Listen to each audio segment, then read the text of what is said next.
I'm Piero Lumumba here at Kibenda Tea Estate in Kiambu County in the Republic of Kenya.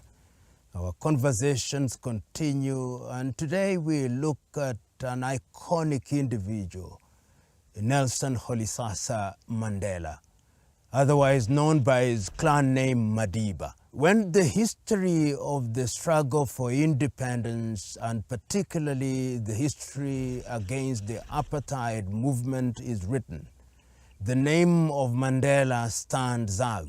It stands out because although he came later into the struggle through the ANC, he played a critical role. It is important to remind ourselves that the ANC, or the African National Congress, was created in 1912, one of the oldest freedom-fighting movements in Africa, with greats such as Pixley Kaisa Kaseme and, of course, Albert Lutuli. Mandela came in later, and he says himself that the individual who encouraged him to join the struggle was Walter Sisulu. And when he joined the struggle at that time, the apartheid movement was at its very height. You will remember during that period in 1948, after the World War II, that is when Hendrik Verwoerd came up with the whole idea of separate development, which was then characterized as apartheid and which was declared by the UN as a crime against humanity. And the issue that arose in the very early days of the struggle, particularly in the 1960s, was the ideological orientation of the African National Congress. In the 1960s, 50s, coming up to the 60s, there are those who took the view that the ANC was not radical enough. And that is why in 1960, Robert Mangaliso Sobukwe then left the ANC and formed the Pan-African Congress. But Mandela, Govan Mbeki, and of course Ahmed Kathrada and Walter Sisulu remained in the African National Congress. The question then arose, are we going to eliminate the apartheid regime through armed struggle, or we are going to do it through agitation? And Mandela famously said that I hear Mahatma Gandhi, I hear Martin Luther King Jr. saying non-violence, but I am not a violent man, but I am not a pacifist. When the other person chooses to use the other fist, I too will use my fist. And it is on the back of that argument that Umkhonto weSizwe was then formed, which Nelson Mandela led.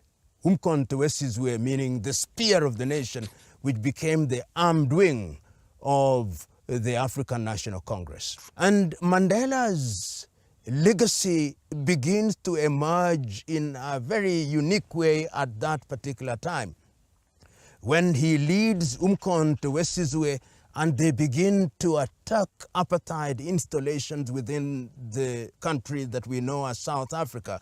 And ultimately, they are arrested. There are quite a number of them, but the most famous that are arrested at that time is Nelson Mandela himself, Govan Mbeki, Ahmed Kathrada, and Walter Sisulu. And one of the biggest trials that ever took place in South Africa is the Rivonia trial.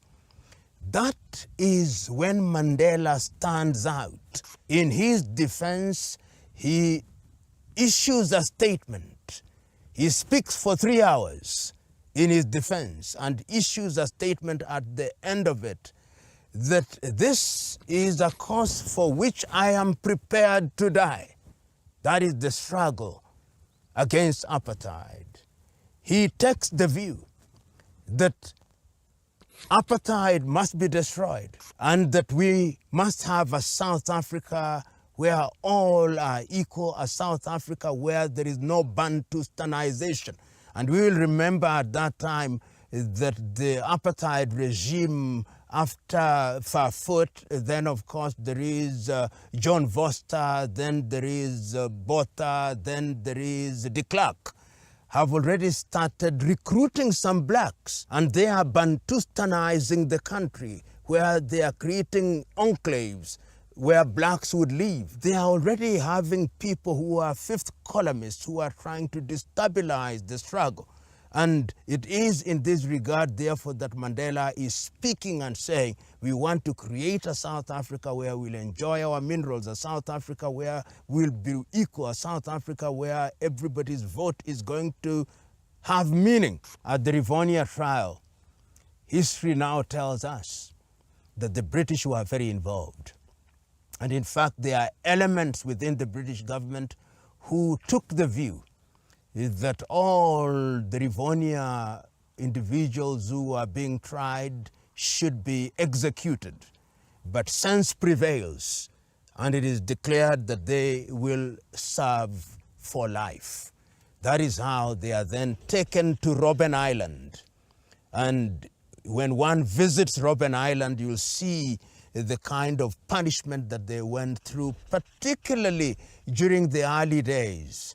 And Mandela's legacy remains because he becomes iconic as the single person who is ensuring that the apartheid regime is kept on check. But his presence in jail also makes him a focal point. A focal point in the sense that while they have Governor Mbeki, they have Sisulu in jail, they have Ahmed Kathrada, and of course Mandela himself, but they are outside. They are also individuals who are maintaining their legacy. One of them is Mandela's wife, Winnie Madikizela Mandela. She becomes iconic, and when history is properly written, it must be said that if there is any single person who ensured that the Mandela legacy was maintained at the highest level, it is Winnie Madikizela Mandela, who was banned and abused and punished in many ways. And you only have to read A Long Walk to Freedom by Mandela himself to appreciate the role that Winnie Madikizela Mandela played. Of course, there are also others. Governor Mbeki, who is the father of Thabo Mbeki. Thabo is outside of the Republic, and Thabo, of course, also participates in the struggle at that time.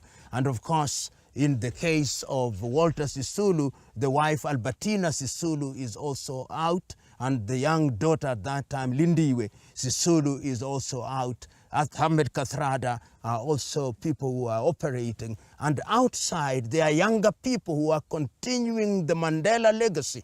And you see many of them outside of South Africa.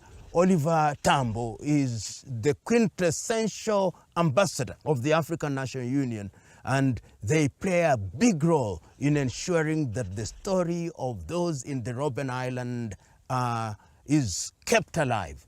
It is instructive that the negotiations begin in earnest while Nelson Mandela is in prison and is identified as the leader, and all the others also accept that he's their leader even when they are in prison. And there, of course, there is evidence to show that before he was released, there were many meetings that were held at that time with a view to finding a pathway for peaceful destruction of the apartheid regime.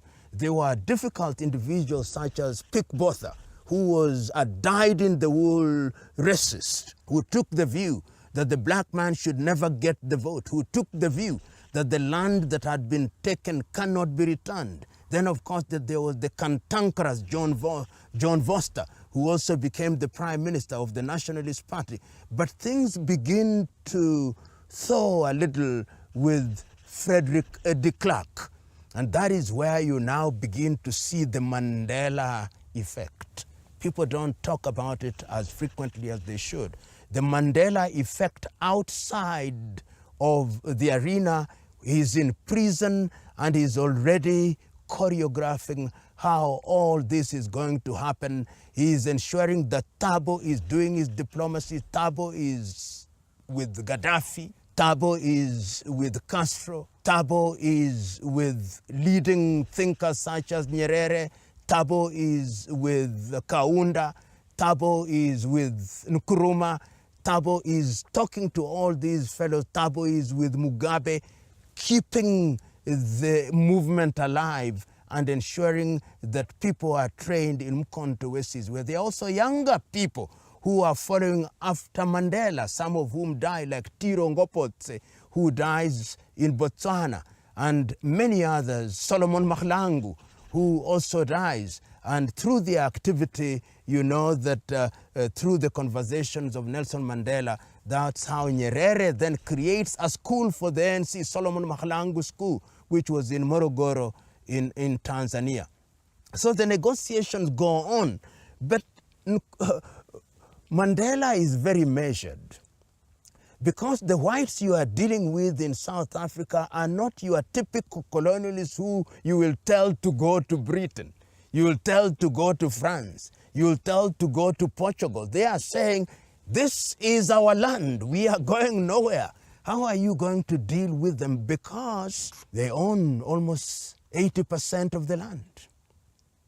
The Indians also own almost 10% of the land. The Africans only have a short hand. That is how Mandela then takes the view that what we need to do is to give meaning to what Nkrumah said. Seek ye first the political kingdom and the rest will come. And it is through that that he says, let us remove the apartheid regime first. Once we've removed the apartheid regime and we have the vote and we are in power, that is when we will begin to talk about land. And you see the negotiations at that time when he takes younger people. He is quite aware that in his absence that there have been other people such as Chris Hani, people such as Cyril Ramaphosa, who through the COSATU trade union are involved in some way. And he therefore works with them. Desmond Mpilo Tutu, who is also active from the church, as indeed is Alan Busak, who is colored, and they are working together, and ultimately the negotiations lead to the constitution, the temporary constitution, and ultimately the democratic elections in 1994. And this is how we then define Mandela, that it was very easy. And I'm informed that the whites were prepared to destroy South Africa. But he told his audience that when you are fighting with a person who holds an egg, which you want, you must be sure that he does not drop the egg.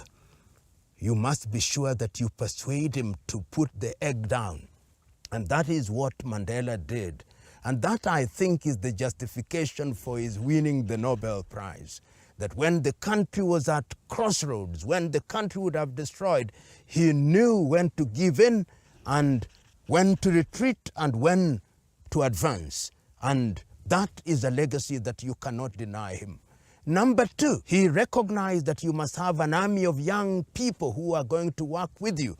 And in that regard, he created an army of young people, and that army of young people is what you've seen, people like Thabo Mbeki, people like Cyril Ramaphosa, people like Tokyo Seswale, people like Chris Hani, and the younger ones such as Lindiwe Sisulu. These are people that came from the Mandela, and he knew when to leave office.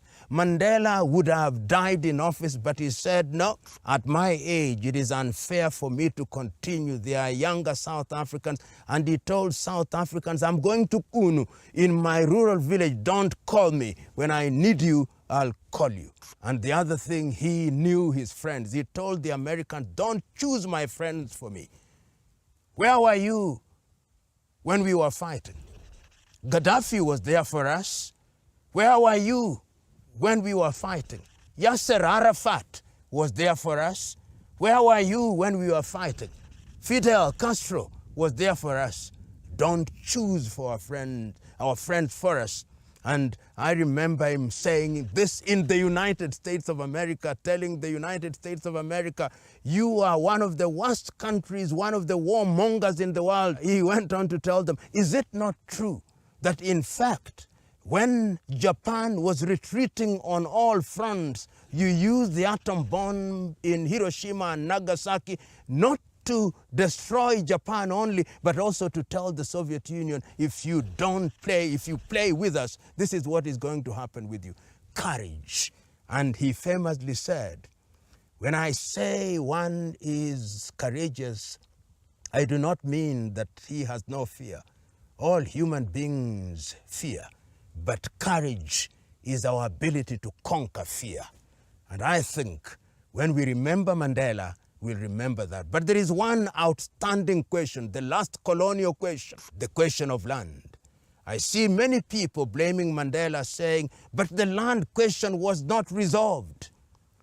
Land question is work in progress.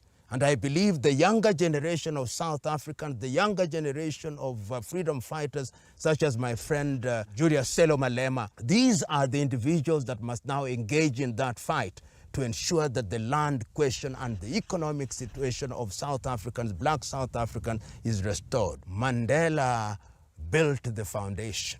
It is a firm foundation.